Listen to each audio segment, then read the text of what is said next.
Սկզբնաղբյուրը ինչից եղավ, ղազախական ցորենը, ընդ որում, որի մասին, որի որակական է ղազախական Դե տեսեք ճանապարհին է, որի մասին որակական ինչ որ հստակություն չկա, թե որակը ինչպիսին է, ինչ ցորեն է։ Լավ, եթե գալիս է այդ նույն տրանզիտը,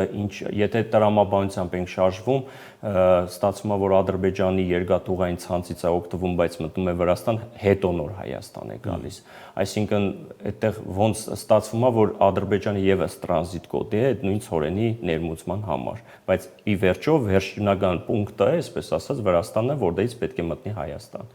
Այդ շրջանակն եմ։ Հետո խոսվեց, որ Հայաստանը իր հերթին տրամադրում է ճանապարհ անխոչնդոտ, հիշում եք։ Խոսվեց այդ մասով, առաջարկ եղավ, նորմալ ընդունվեց, որից հետո այն նոր եղավ ռուսական նաև առաջարկը, որ Ադրբեջանի տարածքով որպես տրանզիտ կարող են Հայաստան բեռնել։ Իհարկե, եթե բոլորը խառնվել են, գործ ունենք ռեալ process-ի հետ։ Ռեալ process-ի ստարտը տրվել է։ Դե այն ինչ որ մենք օրինակ ձեզ հետ միասին քննարկում ենք մոտ 1 ամիս առաջ, ու կամուկանի տարի կքաշի, Թրիպը իհարկե, թրիպը դա լուրջ նախագիծ է, այն առումով, որ եթե դա իրականում հողի վրա մենք տեսնենք, դա մինիմում 3-4 տարի, այդ մասին նաև կառավարության,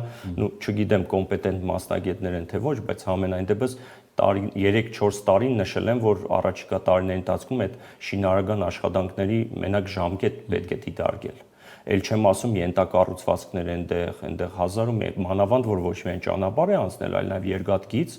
եւ նավթագծեր եւ այլն, այսինքն 3-4 ենթակոմունիկացիոն հանգույցներ է լինել